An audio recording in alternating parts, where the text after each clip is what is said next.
Assalamualaikum warahmatullahi wabarakatuh. Alhamdulillah wassalatu wassalamu ala Rasulillah wa ala alihi wa ashabihi wa man tabi'ahu wa man walah. La haula wala quwata illa billah, amma ba'du wa ba'da tahiyyah. Rabbi shrah li sadri wa yassir li amri wa hlul 'uqdatam min lisani yafqahu qawli.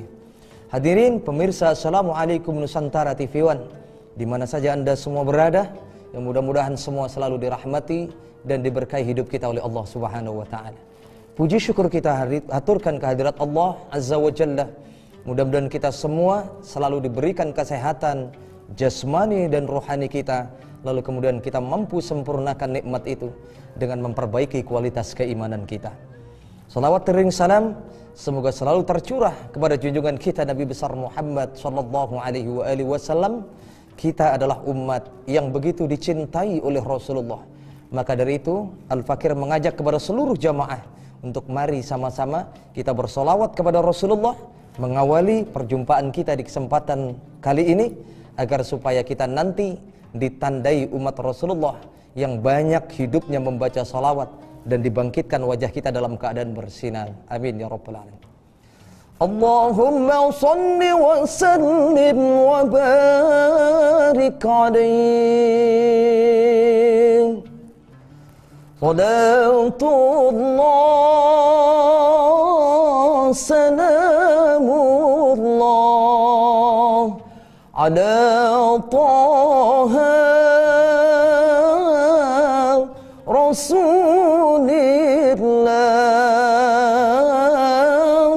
Salatullah salamullah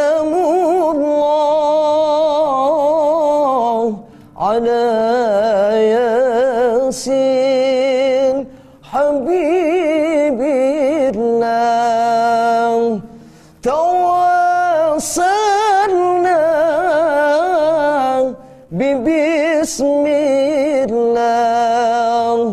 wa bil hadi rasulillah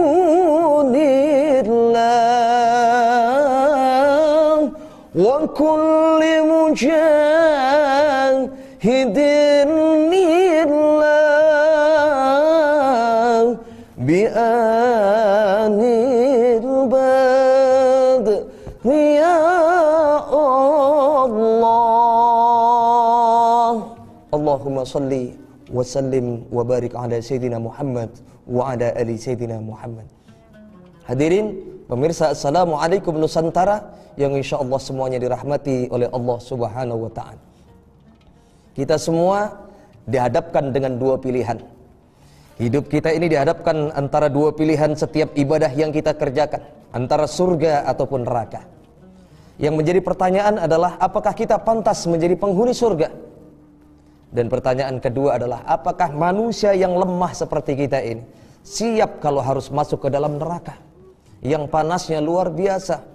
Padahal kalau kita lihat, Masya Allah, di dunia ini kita baru kesengat korek api saja sudah merasakan sakitnya dahsyat luar biasa. Kita lihat perkantoran, rumah-rumah yang kebakaran, apinya begitu besar. Padahal subhanallah, itu hanya asap yang ada di neraka yang Allah kirimkan untuk di dunia ini. Bagaimana dengan panasnya api neraka nanti? Maka dari itu, kalau kita ingin masuk ke dalam surga, yang menjadi pertanyaan besar bagi kita adalah, pantaskah kita masuk ke dalam surga? Sudahkah amal kita cukup untuk memasukkan kita masuk ke dalam surga? Tentunya jawabannya adalah tidak. Tidak seimbang amal kebaikan kita dibandingkan dosa-dosa kita kepada Allah Subhanahu wa ta'ala. Maka dari itu, pasti kita masih ingat ulama sufi yang sangat termasyhur, yang sangat tersohor. Beliau tidak lain adalah Abu Nawas. Beliau menyampaikan dalam sebuah syair yang begitu luar biasa.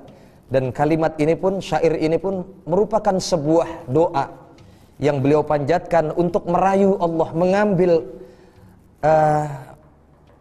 perhatian Allah agar supaya beliau dimasukkan ke dalam surga. Tentunya kita masih ingat syair yang diciptakan oleh Abu Nawas. Ilahi las tunil firdausi a'la wa aqwa 'alan naril jahim. Jika kita perhatikan makna dari syair ini luar biasa. Ilahi lastu lil firdausi ahla. Ya Allah, ya Tuhanku, aku tidak pantas rasanya masuk ke dalam surga firdausmu. Kalimat berikutnya, wala aqwa 'adan naril jahim. Namun ya Allah, aku pun gak kuat kalau harus masuk ke dalam neraka. Ini sebenarnya membingungkan doa ini. Masuk surga gak pantas, masuk neraka ngerasa gak kuat, terus maunya kemana? Nah ini kalimat yang mulia, yang luar biasa di berikutnya adalah wahabli taubatan wa'ufir dhunubi. Untuk itu ya Allah, agar supaya hamba ini pantas masuk ke dalam surga, karena banyaknya dosa-dosa hamba ini, ampuni dosa hamba ya Allah. Ini luar biasa, ini etika dalam berdoa kepada Allah Subhanahu wa taala, karena diri kita ini merasa enggak pantas kalau hanya masuk ke dalam surga berbangga dengan amal kebaikan kita. Hadirin pemirsa, Assalamualaikum Nusantara yang dirahmati oleh Allah Subhanahu wa taala. Hal ini pun pernah disampaikan oleh Rasulullah, jika kita pengen berlomba-lomba terhindar diri kita dari siksaan api neraka. Dalam sebuah hadis yang diriwayatkan oleh Imam Ibnu Mas'ud, hadis ini pun juga diriwayatkan oleh Imam At-Tirmizi, Rasulullah SAW menyampaikan satu hal kepada para sahabat. Akhbirukum bimang tahrumu alaihin nar. Aku kabarkan kepada kalian, aku sampaikan kepada kalian tentang golongan-golongan orang yang diharamkan oleh Allah jasadnya tersentuh oleh api neraka. Wah, sahabat saat itu sangat penasaran, apa itu ya Rasulullah? Inilah hebatnya para sahabat dibandingkan manusia pada zaman sekarang. Disampaikan ayat-ayat tentang surga, ayat-ayat tentang iming-iming janji Allah bagi orang-orang yang melaksanakan perintah-perintah Allah. Tidak sedikit di antara kita yang mungkin cuek saja, pengen masuk surga, tapi begitu diberikan ayat-ayat tentang luar biasa kenikmatan yang ada di dalam surga, namun tetap saja tidak bertambah amal kebaikannya. Tapi para sahabat di saat Rasulullah menyampaikan tentang akhbirukum bimang tahrumu alaihin nar, aku kabarkan kepada kalian tentang golongan orang-orang yang diharamkan jasadnya tersentuh api neraka. Dan tentunya ini adalah cita-cita orang yang beriman. Tidak ada satupun orang yang beriman, yang bertakwa, yang pengen jasadnya tersentuh oleh api neraka. Maka dengan berbagai cara bagaimana supaya kita dihindarkan oleh Allah tersentuh api neraka. Kalau diharamkan dari api neraka, secara tidak langsung pasti tempat yang layak untuk kita nanti insya Allah adalah surga Jannatun Na'im.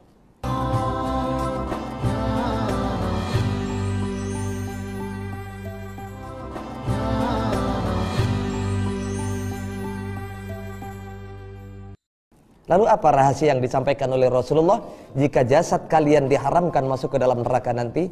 Yang pertama kata Rasulullah, hayyinun. Apa itu hayyin? Orang yang hatinya selalu tenang dan menenangkan. Dalam berbagai macam hal dia menyikapi segala sesuatu dengan tenang. Dia mampu menata hatinya dengan baik, tidak mudah marah-marah, tidak mudah emosional. Di saat ujian dan cobaan itu datang kepada dia, maka dia mampu menata hatinya dan mampu mengendalikan hawa nafsunya. Ini karakteristik orang-orang yang tenang.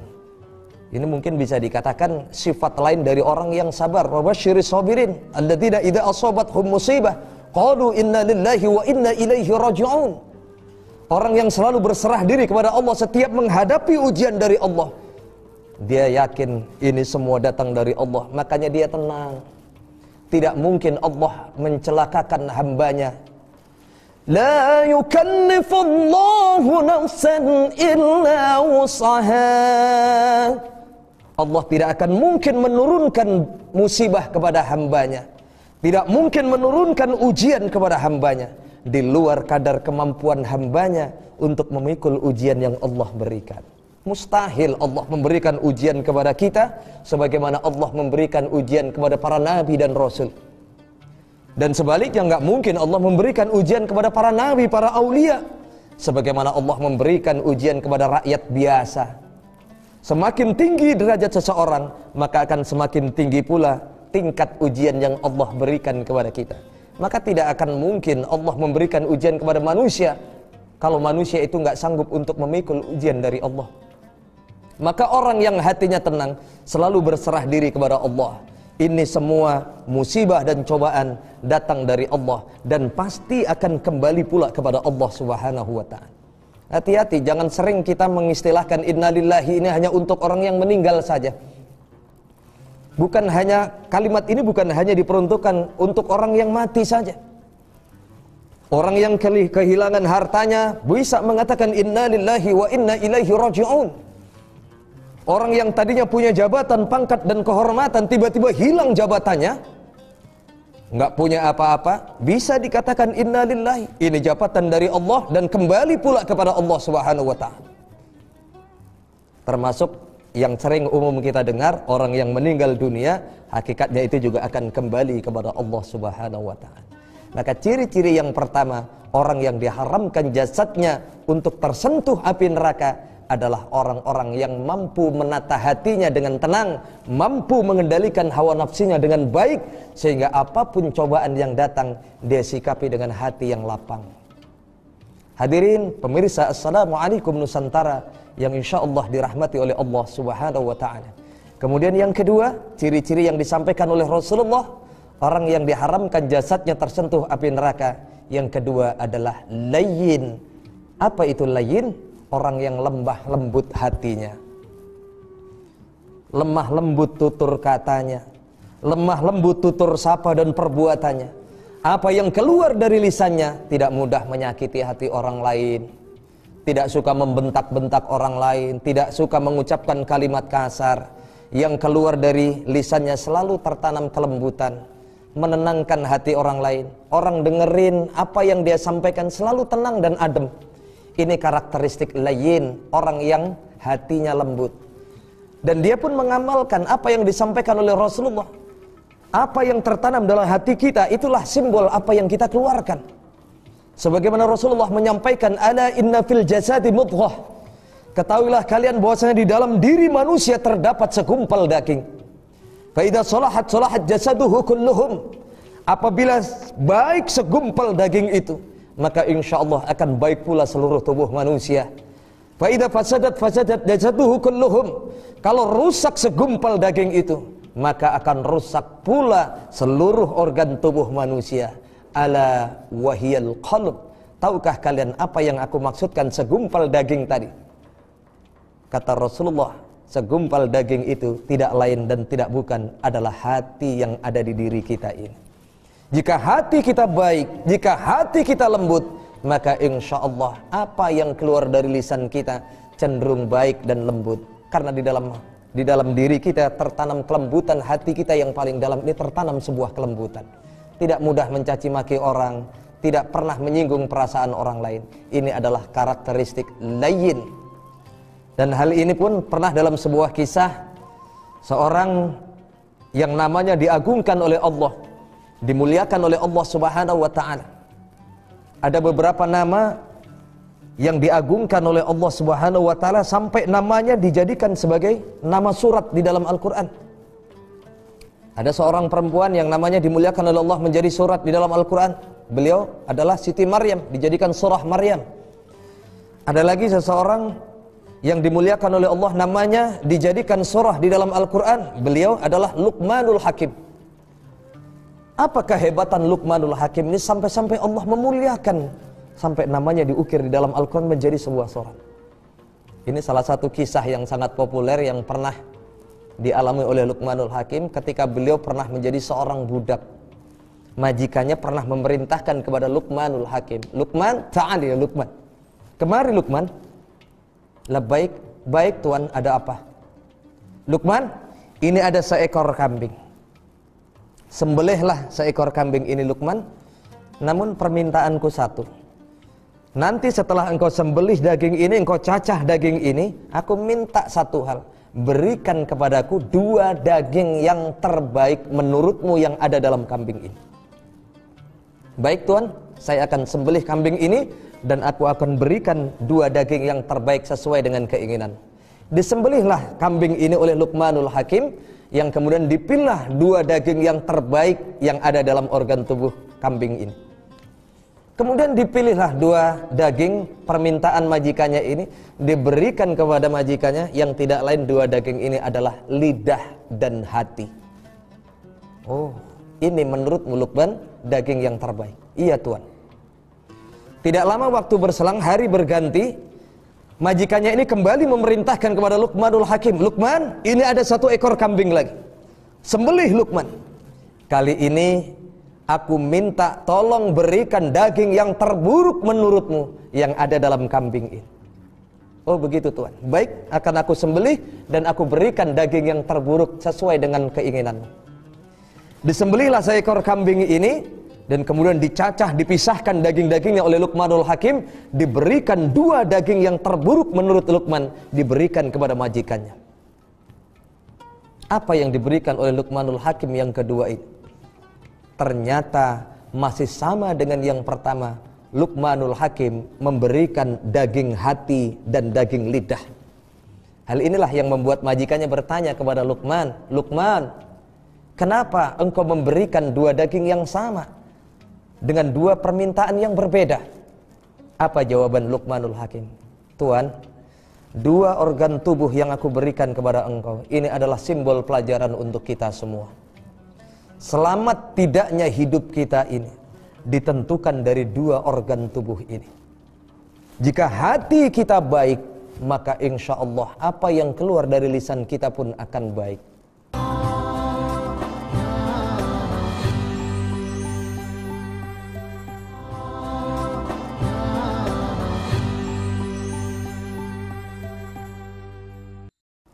Jika apa yang ada dalam diri kita, dalam hati kita ini kotor, sesuatu yang buruk, maka insya Allah tidak menutup kemungkinan apa yang kita keluarkan dari lisan kita itu simbol cerminan yang ada dalam hati kita. Maka bagaimana cara mengobati hati kita yang luka? Kita masih ingat para wali menyampaikan dalam sebuah syair, tombo ati ono 5 perkarane, kaping pisan maca Quran lan maknane. Yang pertama, perbanyaklah kita membaca Al-Quran agar hati kita senantiasa merasa tenang. Kaping pindho salat wengi lakonono. Obat hati kita salah satunya yang kedua adalah memperbanyak qiyamul lail, dekat diri kita kepada Allah, maka insya Allah hati kita akan bersih. Kaping 3 wong kang saleh kumpulono. Jika hati kita akan merasa tenang, ingin hati kita sehat, hati kita selalu baik, berkumpullah dengan orang-orang soleh. Maka Imam Asy-Syafi'i menyampaikan, uhibbus shalihin walastu minhum la'ali an anala bihimus syafa'ah wa akrahu man bida'atuhul ma'asi wa in kana syawa'un fil bida'ah. Aku cinta, aku sayang, aku suka kepada orang-orang yang soleh, walaupun aku bukan bagian dari orang yang soleh. La'ali an anala bihimus syafa'ah. Untuk itu dekatku dengan orang-orang yang soleh, kedekatanku dengan mereka, aku ingin mendapatkan dan kecipratan syafaat dari mereka. Inilah untayan yang luar biasa yang disampaikan oleh Imam Asy-Syafi'i rahimahullahu ta'ala. Kaping 3 wong kang soleh kumpulono, kaping 4 kudu weteng kang luwe. Perbanyaklah kita berpuasa, ini pun akan mengobati hati kita yang sakit. Kemudian pesan berikutnya para wali menyampaikan agar hati kita tidak sakit. Kaping 5 zikir wengi engkang suwe. Pengobat hati kita salah satunya adalah perbanyak zikir yang lama di malam hari, mendekatkan diri kita kepada Allah. Ada bidzikrillahi tatmainnul qulub. Jika kita memperbanyak zikir kepada Allah, maka hati kita akan merasa tenang. Itulah yang kedua, pesan yang disampaikan oleh Rasulullah sallallahu alaihi wasallam, orang yang diharamkan jasadnya untuk tersentuh api neraka. Yang kedua adalah layin, orang yang lembut hatinya. Kemudian yang ketiga, golongan-golongan yang diharamkan jasadnya untuk tersentuh api neraka. Yang ketiga ini Rasulullah menyampaikan qarib, orang yang dekat dan mendekatkan. Siapakah orang yang dekat dan mendekatkan ini? Orang yang pintar menjalin silaturahim, orang yang pandai bergaul, keberadaannya selalu dinantikan oleh orang, menjadi sosok yang menyenangkan, kehadirannya selalu dinantikan banyak orang. Dia mudah bergaul, banyak ide, pribadi yang menyenangkan, sehingga ketika berkumpul dengan orang, kedatangannya selalu ditunggu-tunggu oleh orang lain. Dia mampu menjalin ukhuwah Islamiyah dengan baik, menjalin silaturahim dengan baik. Inilah karakteristik qarib, orang yang dekat dan mampu mendekatkan, menjalin ukhuwah Islamiyah dan menjalin silaturahim. Dan orang yang memiliki karakteristik qarib ini, orang yang cenderung mengamalkan hadis Rasulullah, man sarrahu ayyubsata lahu rizquhu aw yungsa'alahu fi atharihi falyasil rahimahu. Siapa yang pengen dilapangkan rizkinya oleh Allah, dan siapa yang pengen dipanjangkan umurnya oleh Allah, maka kuncinya salah satunya adalah falyasil rahimahu, jalinlah silaturahim di antara kalian. Maka kuncinya kalau pengen hutang kita cepat lunas, rizki kita banyak, rizki kita dilipat gandakan oleh Allah, maka jalin silaturahim di antara kita. Pengen umur kita panjang, dipanjangkan dalam taat dan ibadah, maka kuncinya pun juga jalinlah silaturahim. Tidak sedikit orang yang bertanya, Ustadz, apa kaitan hubungan menjalin silaturahim dengan panjang umur? Apa kaitannya silaturahim dengan banyak rezeki? Tentu ada kaitannya dan sangat mencolok sekali kaitannya. Bayangkan ketika kita menjalin silaturahim, secara otomatis kita akan mendapatkan banyak kawan. Di saat situasi pandemi seperti saat ini, yang kemarin sempat terjadi, pandemi di mana-mana, bahkan seluruh dunia merasakan, banyak orang kehilangan pekerjaan. Jika kita memutuskan silaturahim, tidak sedikit saudara-saudara kita yang kehilangan pekerjaannya. Maka salah satu kunci agar terus nyambung rezeki kita, perbanyak kita silaturahim. Maka secara tidak langsung akan membuka peluang pintu rizki untuk kita. Oh, ternyata sahabat kita tahu kita saat ini dalam keadaan nggak punya pekerjaan. Maka dengan kita bersilaturahim, secara tidak langsung tawaran itu semakin banyak. Kalau begitu, ayo kerja di kantor saya. Kebetulan di kantor saya lagi butuh orang, lagi butuh karyawan. Semakin banyak dia bersilaturahim, menjalin ukhuwah Islamiyah, maka akan membuka peluang pintu rizki untuknya. Ini kaitan yang pertama. Lalu apa kaitannya dengan panjang umur? Tentu jelas ada kaitannya. Bayangkan di saat kita menjalin ukhuwah Islamiyah, menjalin silaturahim kepada guru-guru kita, kepada para alim ulama, kita datang kepada kiai-kiai kita, datang kepada guru-guru kita. Subhanallah, apa yang selalu kita dapatkan di saat kita sawan datang ke rumah guru kita? Selalu yang kita dapatkan ketika kita berpamitan pulang, tidak lain adalah doa yang mulia dari guru-guru kita. Bayangkan kalau mereka mendoakan kalimat yang baik kepada kita. Ya Allah, misalkan saya, Aan, mudah-mudahan kamu panjang umur, mudah-mudahan banyak rizkimu, mudah-mudahan manfaat hidupmu, mudah-mudahan berkah ilmumu. Semakin banyak kita bersilaturahim kepada guru, maka akan semakin banyak doa-doa dari orang yang soleh, yang insya Allah kalau orang-orang yang soleh yang berdoa, tidak ada hijab antara mereka dengan Allah Subhanahu wa ta'ala. Inilah kaitannya, qarib, orang yang dekat, insya Allah akan banyak peluang-peluang yang akan dia dapatkan, termasuk rizki, dan insya Allah silaturahim akan terjamin. Kemudian yang terakhir, ciri-ciri orang yang diharamkan jasadnya tersentuh api neraka. Yang keempat adalah sahl, orang yang memudahkan, tidak mudah mempersulit orang lain. Artinya memudahkan kesulitan orang lain. Dan ini karakteristik yang sangat cocok dimiliki oleh seorang pemimpin. Karakteristik sahl ini adalah orang yang ringan tangan, gampang membantu orang lain. Di saat dia melihat ada fakir miskin yang membutuhkan bantuannya, maka dengan ringan tangan, sahl, dia memudahkan kesulitan-kesulitan orang lain dengan dia memperbanyak bantuan kepada fakir miskin, anak-anak yatim piatu. Bayangkan jika kita memiliki seorang pemimpin yang punya karakteristik sahl, mereka selalu memberikan kemudahan kepada rakyatnya, maka insya Allah rakyat kita akan menjadi rakyat yang sejahtera. Inilah yang sangat kita harapkan. Mudah-mudahan kita semua dihindarkan dari siksa api neraka. Yang pertama adalah hayyin, orang yang hatinya selalu tenang. Kemudian yang kedua layyin, orang yang lembut hatinya. Kemudian yang ketiga qarib, orang yang dekat, gampang menjalin silaturahim. Kemudian yang terakhir adalah syahl, orang yang senantiasa memudahkan kesulitan orang lain, menghilangkan kesulitan orang lain. Mudah-mudahan kita semua bisa melaksanakan 4 perkara ini.